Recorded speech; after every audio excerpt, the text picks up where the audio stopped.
Kali ini saya akan membahas tentang resiko gagal bayar di aplikasi pinjaman online yang kalian diancam akan disebar data, terutama kalau kalian gagal bayar di pinjaman OJK. Jadi gini teman-teman, jika kita telah membayar di aplikasi tersebut, banyak yang takut akan menghubungi kontak darurat. Banyak banget pertanyaan, bang ini keluar kondar nggak? Bang ini gimana bang aplikasi ini gitu. Nah, jadi buat kalian yang saat ini sedang gagal bayar atau telat bayar di aplikasi Shopee, Akulaku, Kredivo dan sebagainya, pokoknya pinjol OJK lah, pasti kalian akan resah nih, karena akan dihubungi terus nih. Biasanya awal-awal itu masih deskol ya, yaitu orang yang penagih dalam kantor ya, bukan lapangan. Maksudnya kalau orang yang nelpon gitu, itu masih deskol. Jadi orang-orang yang dari aplikasi tersebut, mereka akan menghubungi kalian lewat WhatsApp, telepon atau email sebagainya. Jangankan kalian yang telat bayar, bahkan yang sebelum jatuh tempo pun kalian sudah dihubungi berkali-kali dong. Dihubungi berkali-kali, diingatkan kalau kalian akan jatuh tempo. Kadang juga ada yang membuat kesel, itu sebelum jatuh tempo kita juga dihubungi dengan suara robot. Yang jadi pertanyaan, apakah pinjol seperti OJK, Akulaku, Shopee, dan Kredivo ini sebar data? Jadi gini, kalau masalah sebar data pinjol OJK, yang dimaksud berikut. Mungkin sebar data itu foto KTP kita dijelekin, semua kontak HP kita disebutin kalian pencuri lah gitu, kita dibikin galang donasi, kalian dibilang kabur lah, terus foto kalian diambil dari media sosial, dibikin macam-macam lah gitu kan. Nah, kalau pinjol OJK, saya rasa ini nggak mungkin melakukan seperti itu, karena sebagian besar ancamannya hanya untuk menakuti nasabahnya agar segera melunasinya. Jadi kita cuma digertak akan disebar data tuh, padahal mah nggak bakal seperti itu.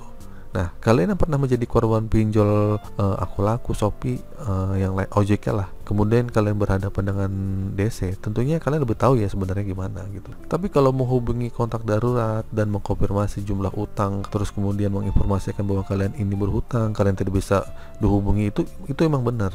Kalian tidak bisa dihubungi, makanya mengatakan begini-begini gitu. Ya itu memang benar, dan itu pun akan terjadi.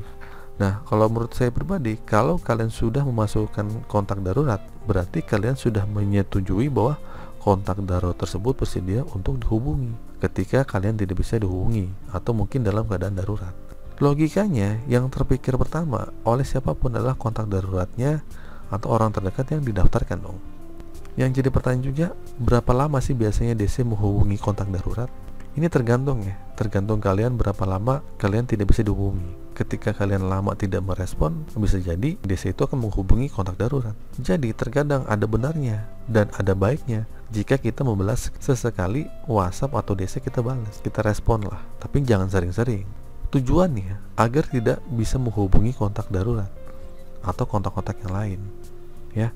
Tapi ini kan repot, kita akan terus diangkat-angkat terus lah gitu. Tapi ada juga yang ngeselin nih di DC ini, kita nggak ditelepon sama sekali, jatuh temponya masih beberapa hari, bahkan baru lewat sehari, itu sudah ditelepon kontak darurat.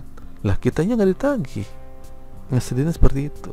Jadi untuk masalah sebar data di pinjol OJK ini, yang mungkin lebih cenderung ke arah ilegal, yang sebar data yang dipermalukan lah gitu kan, saya rasa sih ini nggak mungkin. Pinjol OJK tidak akan melakukan seperti itu. Walaupun melakukan seperti itu pun nggak separah ilegal, hanya sebatas nelpon di luar kontak darurat ya. Atau kalian dikatain anjing lah, dikatain apalah gitu kan, tapi pas ditanya ini dari aplikasi apa, dari DC apa, biasanya nggak jawab. Intinya untuk menakut-nakuti kalian, dan mereka benar-benar tidak melakukan penyebaran data yang benar-benar secara ilegal.